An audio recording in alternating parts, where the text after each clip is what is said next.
Bonjour et bienvenue à toi. Contente de te retrouver. Aujourd'hui, je vais te lire une histoire que j'ai sélectionnée. Une histoire qui s'intitule Parole de loup. Peut-on faire confiance à un loup? Telle est la question. Donc, on va le découvrir dans cette histoire. Je t'invite à t'installer confortablement. Tu prends bien tes doudous, tu te mets à l'aise. Tu te concentres sur ce qui va se passer maintenant. Rentre dans cette histoire avec moi. Je t'attends, à tout de suite. Parole de loup. Voyons ça. Misère.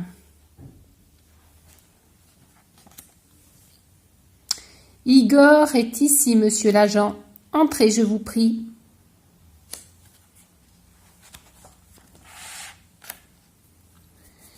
Je vous écoute, dit le policier. Vous avez été repêché dans la rivière vêtu d'une chemise de nuit en pleine journée, et nous avons en outre reçu de nombreuses plaintes à votre sujet.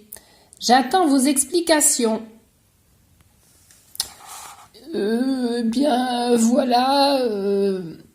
Ma femme Valentine m'avait dit « Igor, c'est moi, Igor. Je crois que je vais manquer de farine pour la galette. Peux-tu passer chez l'épicier? Pendant que tu y seras, prends aussi un paquet de biscottes, ça dépanne bien, et de la confiture de griotte. »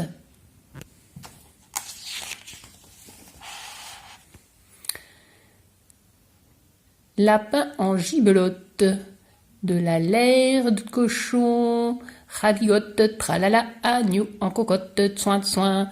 Ça, c'est ce que chante le loup. Épicerie de la forêt. Ah, il y va. Encore de la galette. Je hais la galette, mais j'aime Valentine. Alors moi, ni une ni deux, je me mets en chemin en chantonnant la liste des commissions pour être sûr de ne rien oublier. Je fais mes courses et sur le chemin du retour, brusquement, que vois-je?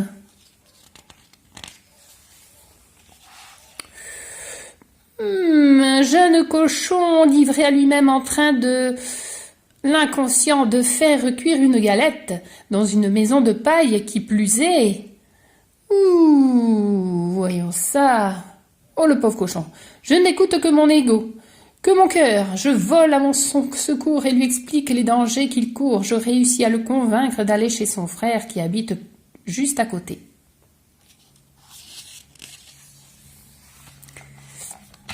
Je l'accompagne même pour être sûr qu'il ne lui arrive rien. Et là, je m'aperçois que son frère, qui n'est guère plus grand que lui, habite une maison tout aussi inflammable. Voyons sa maison. Ah ouais. Ils ont peur les cochons. 2 cochons, 2 les griller en puissance. Quel bonheur. Je veux dire quelle horreur, mais je sais me montrer persuasif. Et les voici qui trottinent vers la maison d'un 3e frère.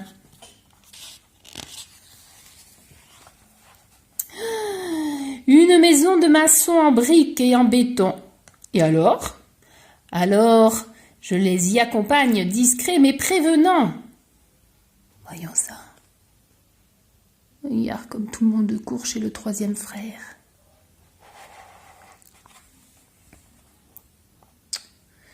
Je grimpe même sur le toit pour vérifier que la cheminée tire convenablement. D'énormes bûches sont en train de brûler. Me voilà tout à fait rassurée. Je peux rentrer l'âme en paix.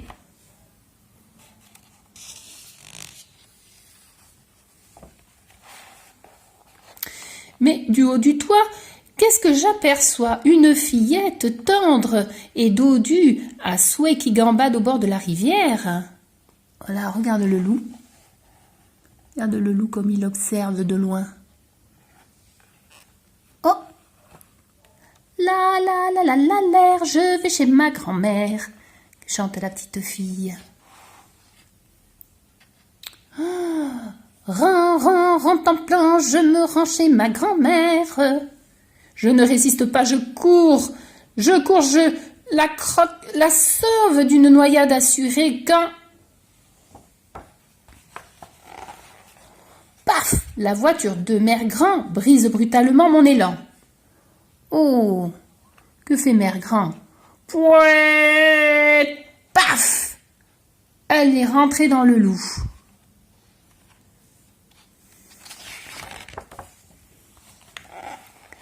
Misère de misère, pauvre bête. J'avoue qu'elle a une conduite un peu particulière. Et ensuite,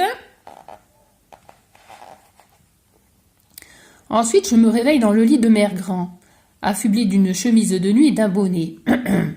Et alors?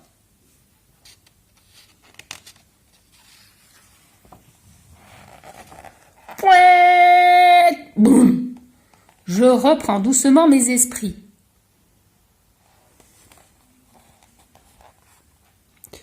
Bien que sonnée, je pense à ma pauvre Valentine qui attend sa farine. Je dois me dépêcher de rentrer. Mais mon sac de commission a disparu. Vite, je cours le chercher.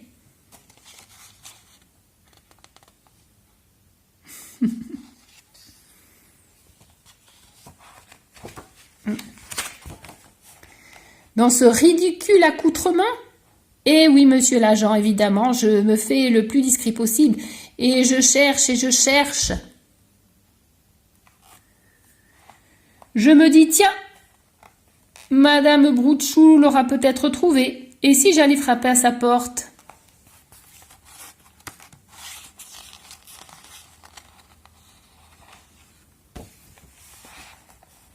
Elle me dit que non. Elle est désolée. Elle me donnerait volontiers un coup de poêle, mais je ne veux pas abuser. Je pense à ma Valentine. Et qui doit s'inquiéter? Je file, ventre à terre, la rassurer. Et là, je tombe sur Petit Agneau qui peint près du ruisseau. Comme je n'ai rien avalé depuis le matin, je suis littéralement mort de soif.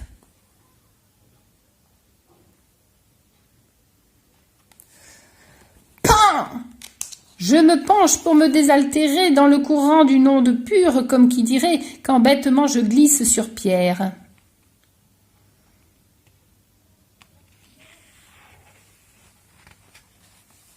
Ma dernière heure est arrivée, car, tout loup que je suis, je nage comme un clou. Il sait pas nager.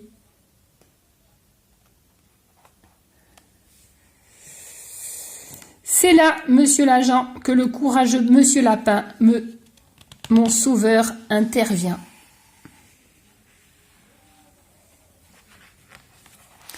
Allons, allons, tout est bien qui finit bien, dit monsieur Lapin. Partageons cette belle journée de Chandeleur. Restez donc goûter mes crêpes, monsieur l'agent. Toc, toc, toc. Et vous aussi, monsieur Loup, je vais demander à votre femme Valentine de venir se joindre à nous. Mais quelle bonne idée vous avez eue, mes amis. Entrez donc. Là, là, tous les amis qui arrivent pour manger les crêpes de la Chandeleur.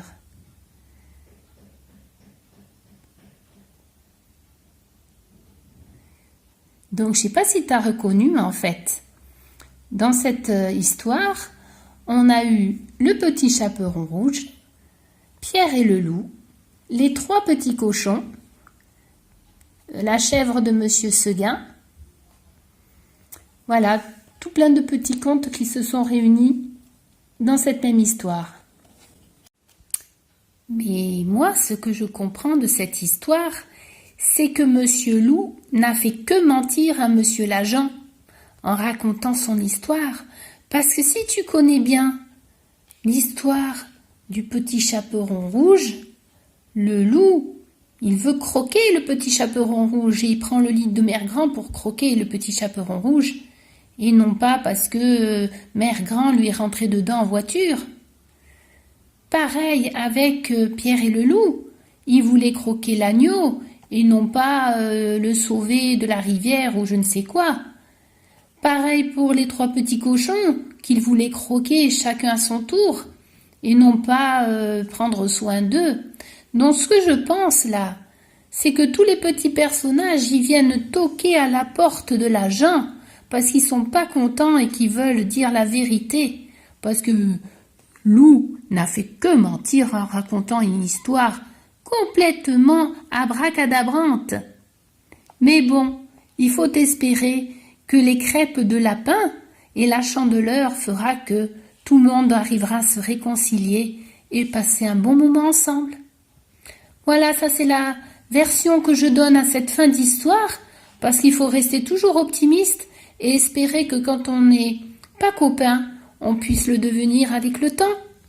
Et pourquoi pas autour de bonnes crêpes. Je te fais de gros bisous, j'espère que cette histoire t'aura plu et je t'attends pour plein d'autres aventures. À bientôt!